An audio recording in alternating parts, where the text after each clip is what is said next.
Bom dia, Caio. Bom dia, Braulio. A paz do Senhor Jesus. Eu queria primeiro agradecer a vocês a oportunidade de mandar esse vídeo com essa dúvida. E agradeço a Deus pela vida de vocês, servos de Deus, usados na propagação da palavra, do Evangelho. Muito obrigada. Ontem na igreja eu fui ao culto. Gosto muito de ir ao culto.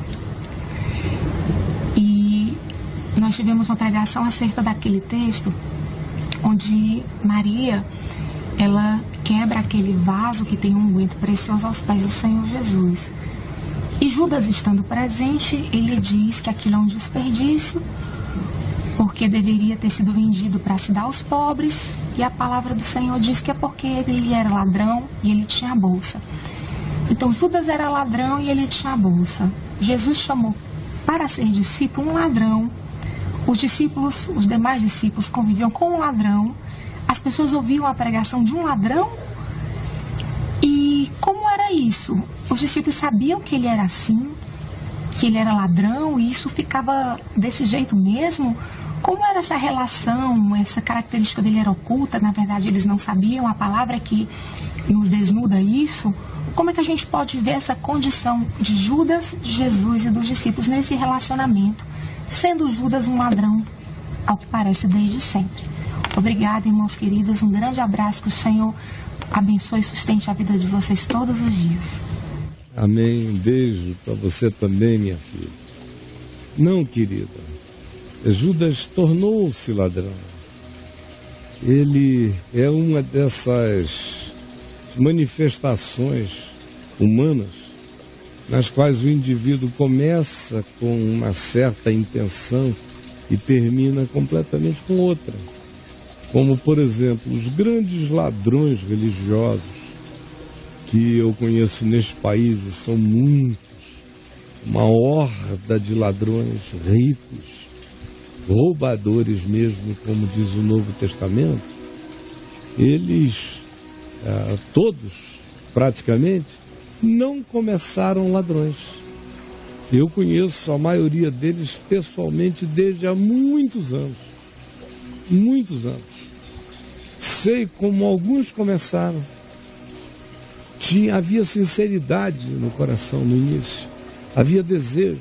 Havia sonhos até equivocados, mas havia. Havia vontades, em alguns deles até meio megalômanas. Mas ainda eram vontades puras, não eram as expressões daquilo que a gente vê agora.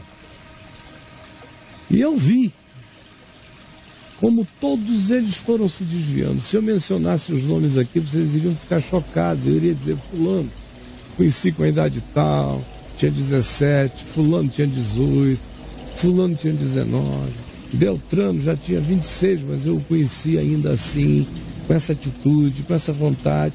E vocês iriam ficar chocados de ver como eles foram se Judas iscariotizando no processo.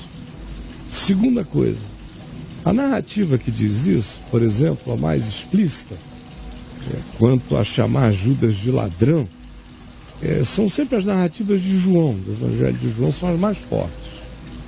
E é onde mais a coisa se repete.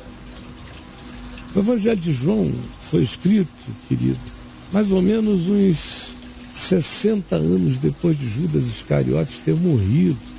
Judas já era history. Judas já era interpretado há muito tempo. Eles não conviveram com um ladrão. Havia um ladrão no convívio deles que eles só vieram a reconhecer como ladrão depois que ele se manifestou como ladrão e traidor.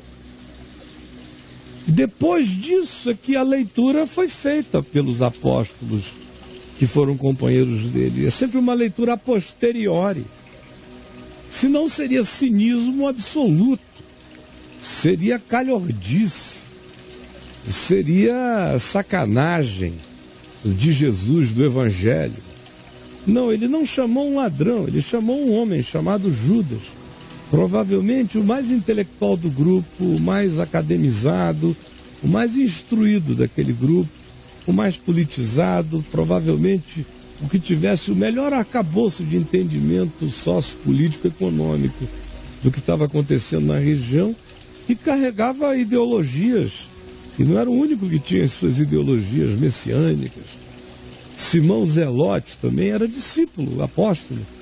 O nome Zelote é porque ele tinha feito parte do partido dos Zelotes, que era um partido hiperradical de esquerda, que frequentemente praticava atos violentos em nome do seu zelo espiritual fanatizado. Mas Jesus o chamou e ele foi se educando no Evangelho, mas o apelido de O Zelote ficou. Parece até como uma manifestação de ironia relacional. Simão Zelote, Simão o MST. Olha. O cara chegou e foi sofrendo alterações de percepção. Alguns sofrendo por bem. Você vê como é que Pedro chega. Chega todo maluquinho, né? Pedro chega muito maluquete. E devagar ele vai se tornando sóbrio. Uns chegaram duvidosos, devagar foram se aprofundando na consciência. Uns chegaram comovidos pelo perdão que tinham recebido, como Mateus, que se comparava com aquilo tudo e provavelmente estivesse numa crise de angústia enorme por causa das culpas pessoais que carregava. E olha Jesus passar todo dia e ouve o que ele diz, até que um dia Jesus, que o sabe desde sempre, passa por ali, chama-o pelo nome e diz: me segue, vem comigo. E o cara largou tudo e foi. Foi um acontecimento instantâneo? Não, foi processual. Aconteceu no instante, foi a decisão de, em sendo chamado, ir. E você veja que o evangelho dele, como ele era um cara que lidava com números, ele era um coletor de impostos, matemático, economia. O evangelho dele é onde que tem as parábolas mais cheias de número, economia, matemática, citações desse tipo. De Lucas também tem, mas Mateus e Lucas são fartos. Mateus é abundante nisso. Imposto, questões relacionadas a isso. Tributárias aparecem mais em Mateus. Uhum. Então, é processo para o bem na vida dele. Cresceu. João, como era o apelido de João? E do irmão dele, Tiago?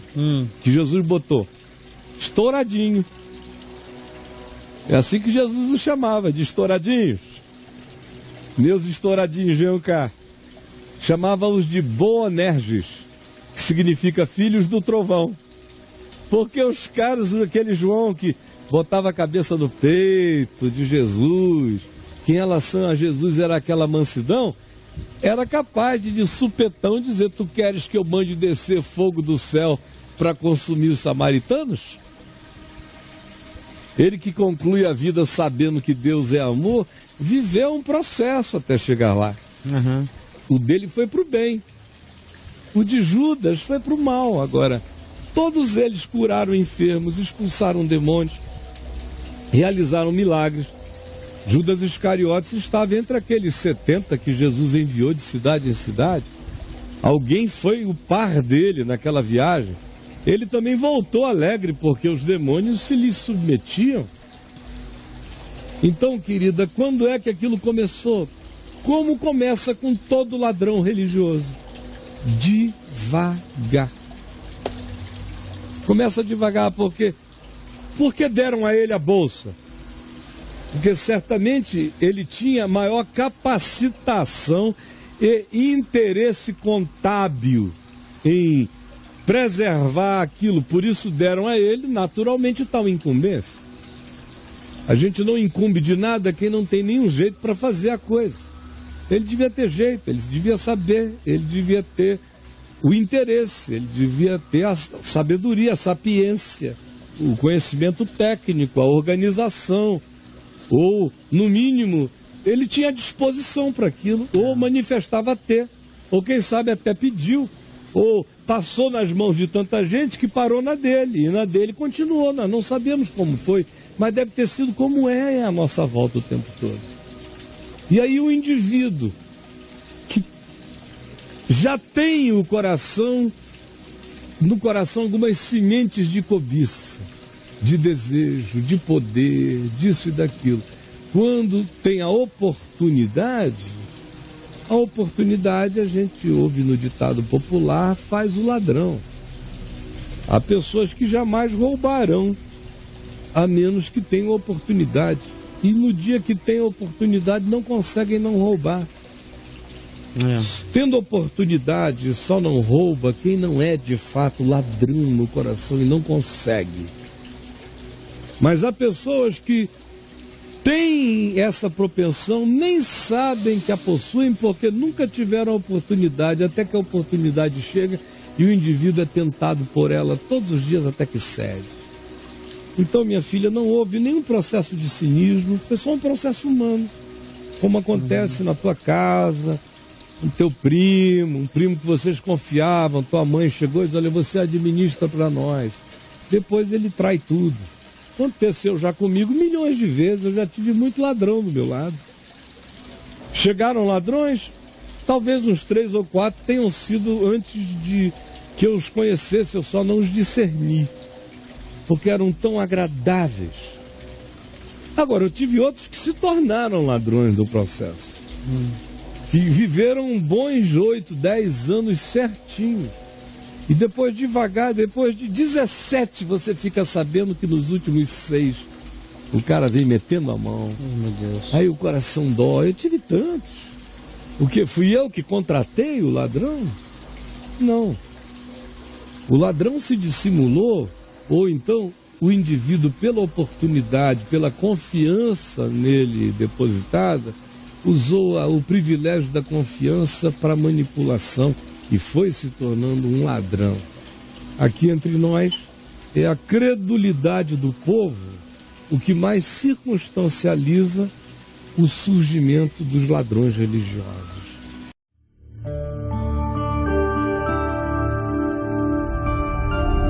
VNV-TV, o canal é você.